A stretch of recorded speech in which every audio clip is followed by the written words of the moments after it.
"You don't belong here. This seat wasn't meant for someone like you." They told her she didn't belong, right there at the first-class gate in front of everyone, without even scanning her ticket. She didn't argue, she didn't raise her voice, she just made one quiet phone call.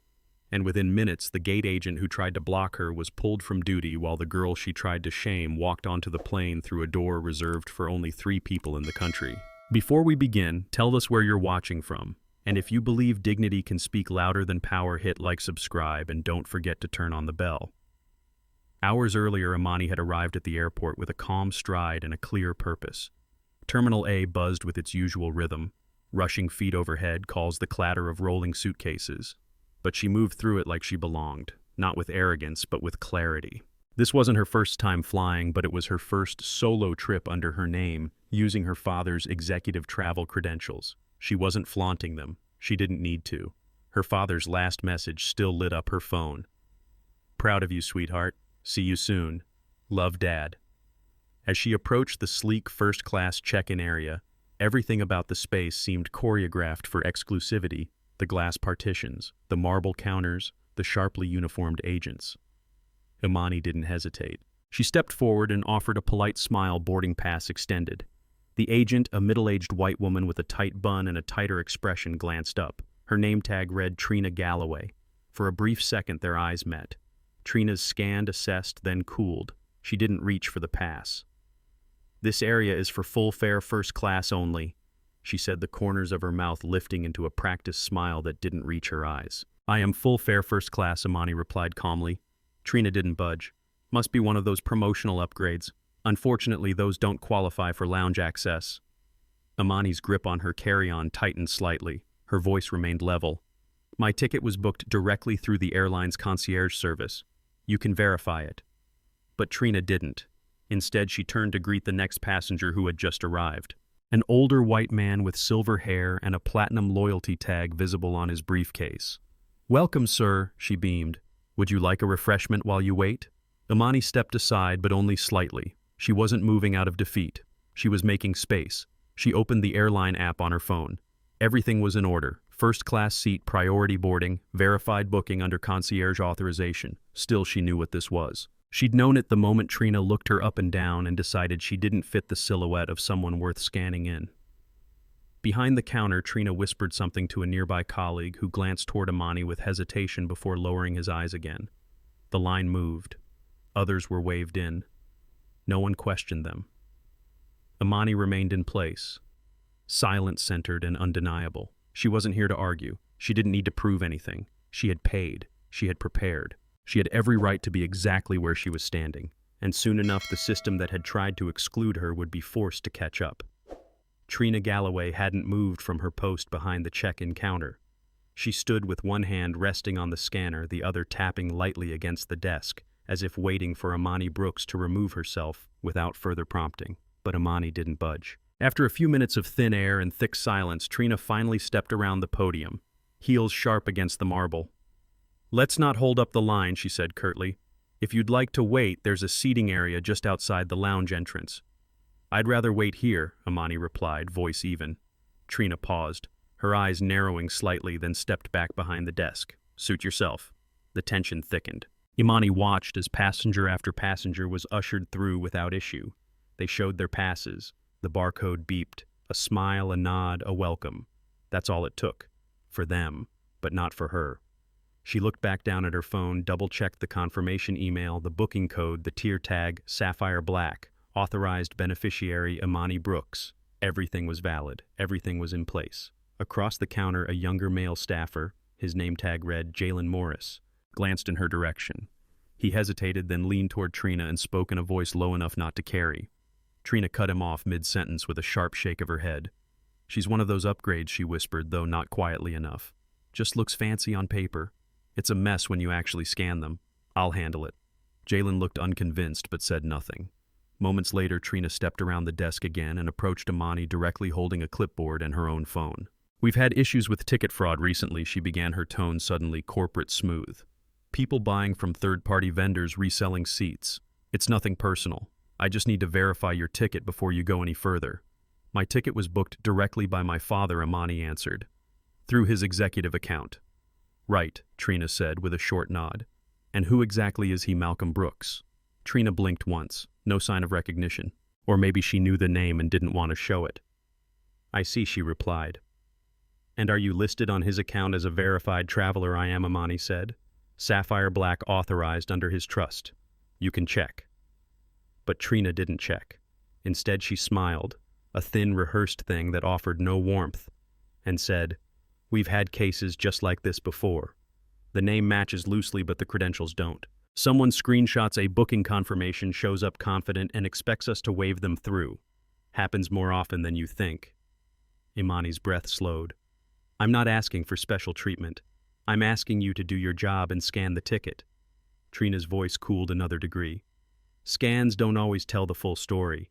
I've been doing this for 15 years. I know when something feels off. She gestured again toward the outer waiting area. Let's not clog the line. Imani didn't argue. She didn't step aside either. Instead, she stared at the woman in front of her and said clearly, I'll wait for someone else. That was the moment Trina's expression changed. Just for a beat. Something behind her eyes flashed. Challenge, annoyance, maybe even fear. Without another word, she turned and walked back to the desk. Imani, still composed, moved only a few steps away and sat down near the check-in queue in plain view. She crossed one leg over the other, opened her phone and typed a message with deliberate calm. Dad, something came up. Can you have the concierge team double-check the reservation? She hit send, then set the phone down. Around her, the terminal kept moving. Boarding announcements echoed overhead. Passengers rolled their bags past, glancing at her, then away. Unsure what to make of the girl with the expensive luggage, the poised posture, and the first-class pass, no one seemed willing to scan. But Imani didn't shrink. She didn't plead. She waited, because she knew exactly what she carried, and what someone else was about to uncover. The call never came. At least not yet.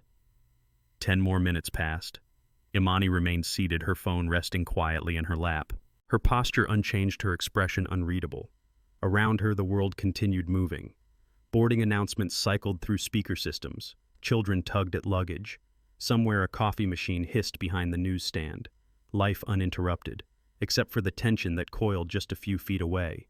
Trina Galloway was watching her. Not discreetly, not casually. Every few minutes she cast a glance in Imani's direction, as if expecting her to vanish on her own to take the hint to surrender quietly. She didn't. Eventually Trina stood again, this time clipboard in hand, voice tighter than before. Miss Brooks, she said, her tone clipped. I need to speak with you privately. We've had some irregularities show up on your account. Imani looked up, calm but firm. Is there a problem with the ticket? We're verifying the source, Trina replied. You claim it was booked through a Sapphire executive channel. But I see no linked traveler profile, no cross-referenced ID, no secondary contact. I'm an authorized beneficiary. It's listed in the trust program, Imani answered. If you access Tier 7 logs, you'll see it. That level requires internal clearance, Trina snapped. Which I don't have. And I'm not chasing down encrypted records on a hunch. If your father bought this seat, he should have listed you. Right now, I have nothing tying this booking to you. Imani inhaled slowly. You haven't even asked for my ID. The silence that followed was louder than anything else. A couple standing nearby glanced over. One of them blinked clearly, surprised by what they'd just heard. The other turned away, uncomfortable. Trina recovered fast. Even if your ID says Imani Brooks, that doesn't verify a trust tier reservation. I'm not here to take chances. We've had incidents. Fraud, manipulated bookings. You wouldn't believe the length some people go. Her words dropped like accusations. Low enough to sound procedural, pointed enough to sting. I'm not some people, Imani said quietly. Exactly, Trina said. You're young. You're alone. You're traveling under someone else's name. That's all I see. The jab was subtle, just vague enough to be defensible. But it landed. Still seated, Imani steadied herself. If you scanned the barcode, the system would confirm everything. Trina shook her head. I don't take shortcuts. Not for anyone. No, Imani replied. Just long detours around people who don't look the way you expect them to. There was no raise in her voice, no tension in her jaw, just precision, sharp enough to leave no ambiguity. Trina looked around, suddenly aware of the eyes beginning to gather. No one said anything, but the stillness had a weight to it. A weight she was no longer controlling. We're done here, she said, stepping back. You'll wait until internal verification gets back to me. Until then, don't move. She didn't call security, she didn't make a scene. But the message was clear: sit still and stay silent, or risk being labeled difficult. Amani didn't move. She watched Trina retreat her heels, brisk her grip on the clipboard tighter than before. Across the terminal, someone had started watching closely, a junior flight attendant named Maya Ellis finalizing beverage inventory by the galley. She wasn't on gate duty, but she'd overheard enough to sense that this wasn't just a booking error. It was something heavier, more personal. She glanced once at Amani.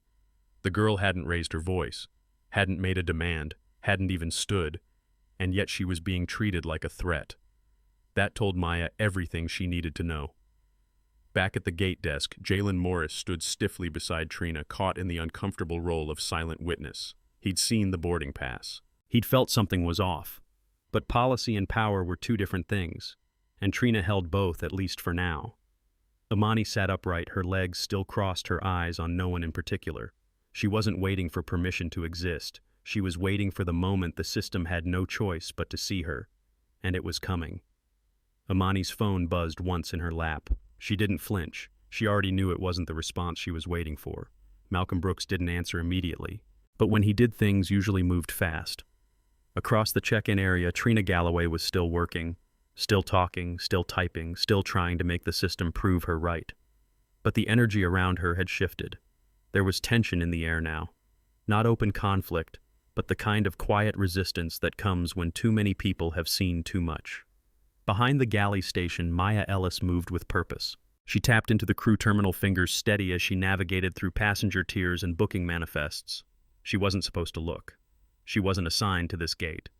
But some rules were worth bending. She found it. Flight 9001. First class manifest. Brooks M. Sapphire black. Authorized beneficiary Amani Brooks.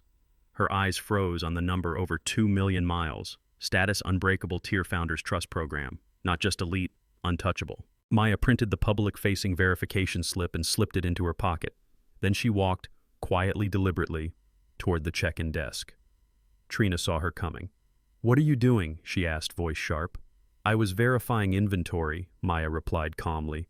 "But I also heard the passenger's name." "You're not on this gate," Trina snapped. "I know," Maya said, "but I checked the manifest. That ticket, it's not an upgrade. It wasn't transferred. It's booked under executive priority with encrypted validation."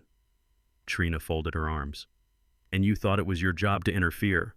I thought it was my job to prevent a mistake." Trina laughed quietly, a thin thread of condescension. "You've been here, 9 months? I've been doing this for 15 years. These trust bookings are a mess. Anyone can waive a last name and expect red carpet treatment." She didn't waive anything.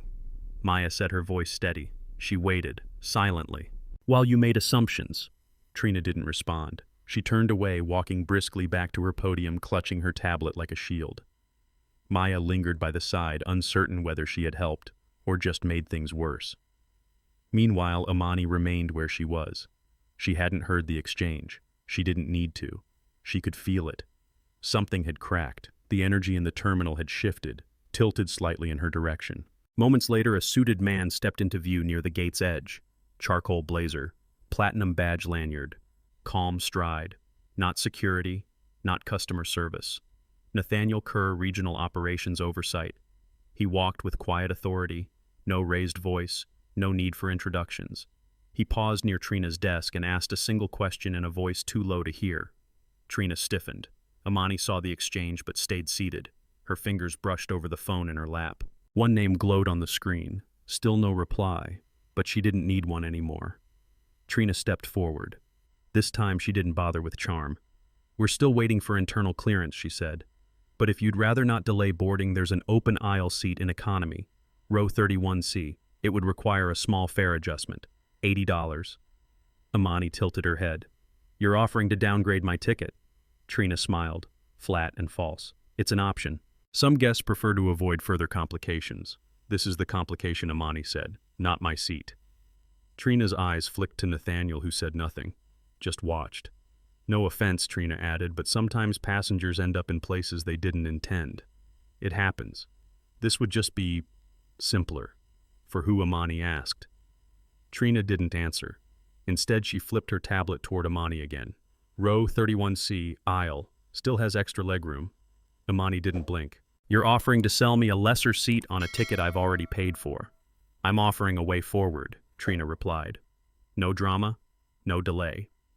Imani looked past her, to Nathaniel, to the growing line of passengers now openly listening, then back at Trina. I'll wait, she said, for someone who knows how the system works. She picked up her phone. No panic, no anger, just precision. She tapped the contact saved as Dad. The call connected with a soft click. Hi, she said, voice low. They're asking for verification. I haven't been allowed to board. I think I'm going to need help getting on the plane in time. She listened, then nodded.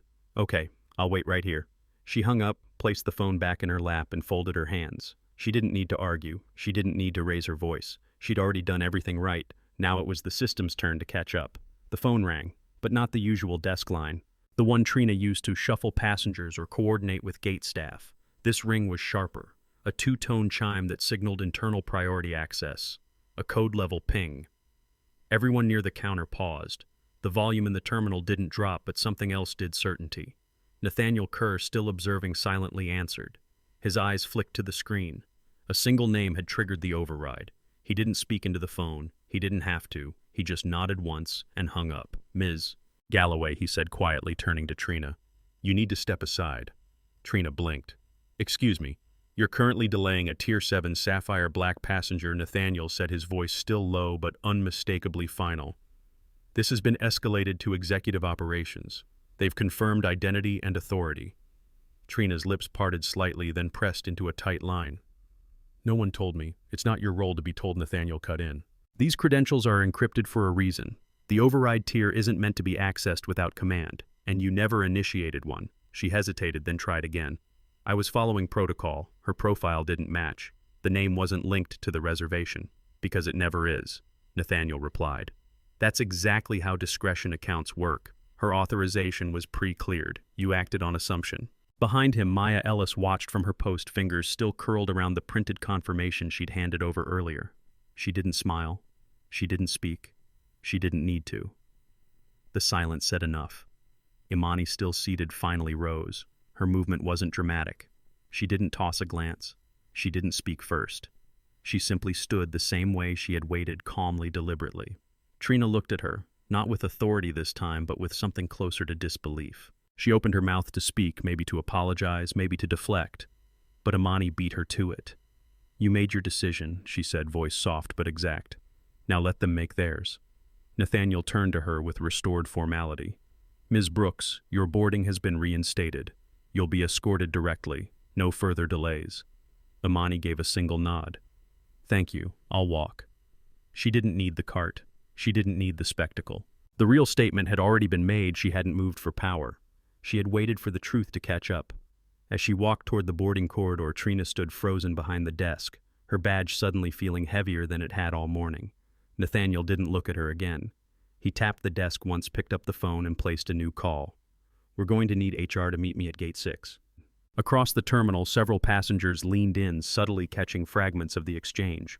One woman whispered, "That's her!" The one they wouldn't let in. A man beside her muttered, "They're in trouble." But Imani didn't hear them. She wasn't listening for validation. Ahead, the gate agent cleared the path. Behind her, a system built on silent assumptions had just collapsed in full view.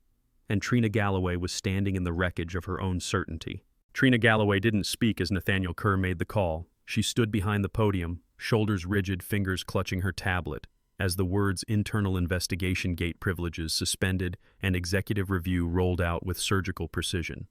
She'd been here long enough to recognize the tone. It wasn't anger, it was process. Cold, final, permanent. She didn't argue. What could she say? That she didn't know. That she was trying to protect protocol. That she didn't recognize the name Malcolm Brooks. None of that would matter now. Across the gate area, Imani Brooks walked toward the private jet bridge reserved for VIP-level passengers. The crowd didn't part dramatically. There were no gasps or phones raised. Just quiet, knowing glances from people who had seen the shift happen. Some were embarrassed, others were impressed, but Imani didn't notice them. She didn't walk faster, didn't walk taller. She walked the same way she had entered the terminal, measured, dignified, whole. Behind her, Trina remained still. The same gate that had served as her stage for years now felt like a spotlight she couldn't escape.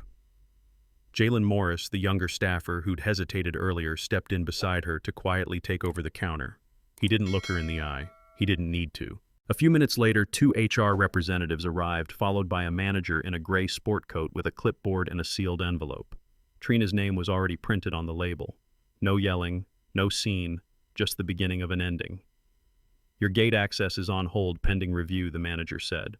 "You'll report to internal compliance at 9 a.m., Monday." Trina nodded once lips pressed shut. She unhooked the lanyard from around her neck and placed her badge on the counter. Her hands trembled, but only slightly. From across the terminal, Maya Ellis watched. She didn't feel triumphant. She felt unsettled. This wasn't how she'd imagined justice. It wasn't loud. It wasn't satisfying. It was quiet, clinical, heavy. But it was happening, and that mattered. Imani stepped into the private corridor, its lighting dimmer than the rest of the terminal, intentionally so. VIP access wasn't meant to draw attention. It was meant to move silently, smoothly, invisibly. At the end of the passageway, a flight attendant stood waiting. Uniform, tailored expression, respectful. "Welcome aboard, Ms. Brooks," she said softly. "Row 1A is prepared for your arrival. We've cleared the overhead compartment and adjusted the seat configuration for your comfort." Imani smiled politely. "Thank you." She didn't mention the hours she had just endured. She didn't reference Trina. She didn't ask for champagne. She didn't need to. She took her seat, folded her coat, buckled her belt. Moments later, a folded cloth napkin was placed gently on her tray, embroidered in platinum thread with the logo of the airline's founding family. No announcement was made, no apology broadcast, but everything around her spoke one truth. She had always belonged here. They were just late in realizing it. 3 days later, the hearing took place on the 6th floor of the Regional Operations Center. Far from the polished gates and corporate lounges Trina Galloway once called home, there was no press, no drama, just a semicircle of executives, compliance officers, and a single observer from the airline's DEI board. In the center sat Trina Badge, surrendered hands folded, face pale beneath carefully applied makeup.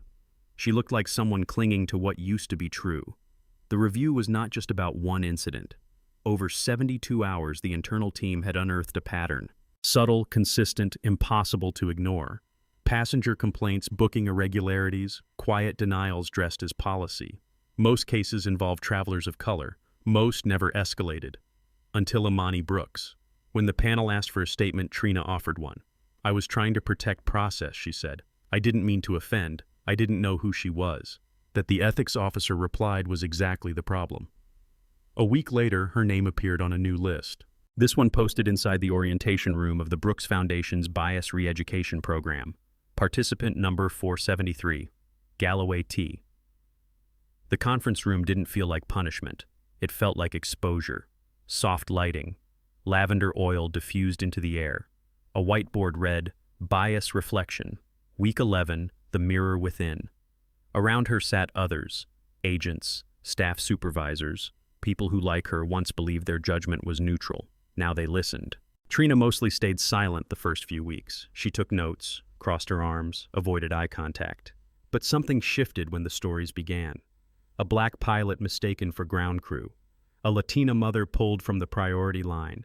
A Sikh passenger randomly screened 5 times in 1 month. None of them raised their voices. And that silence haunted her, because it mirrored Imani. On the 12th week, a guest speaker walked in. No name tag, no entourage. Just a young woman with a folder in one hand and calm in her steps. Trina's stomach dropped. Imani Brooks. She didn't speak of the incident. She spoke of dignity, of growing up adjacent to privilege but never defined by it, of the difference between being welcomed and being tolerated, of how quiet grace often reveals loud prejudice. Then she said, "Sometimes the hardest person to convince of your worth is the one trained to overlook you." The room fell still. When the instructor invited final thoughts, Trina stood slowly, not for show but because it was time. "You didn't get me fired," she said, looking directly at Imani. "You didn't yell. You didn't demand punishment. You did something worse. For me. You stayed calm. You let me hear myself." And that was the moment everything broke. Imani didn't speak. She didn't need to. Trina added, voice soft but clear. "Thank you for showing me who I was and giving me a chance to decide who I want to be." Outside, planes lifted from the runway, disappearing into a pale sky. Inside, someone who once believed they defined access had finally learned what it meant to be human. Not by controlling the gate, but by being made to stand in front of one and see it clearly for the first time. If this story moved you, please like, comment, and subscribe for more inspiring stories that reveal truth through quiet strength. This story shows that unchecked bias leads to real consequences, while calm dignity and self-respect carry a power that no uniform or title can override. It reminds us that systemic prejudice doesn't always shout, it often whispers behind procedure. Such incidents still happen in workplaces, in airports, and in everyday moments when someone decides who looks the part and who doesn't. By practicing respect and humility, we build a more inclusive and just society. One where belonging isn't based on perception, but on truth.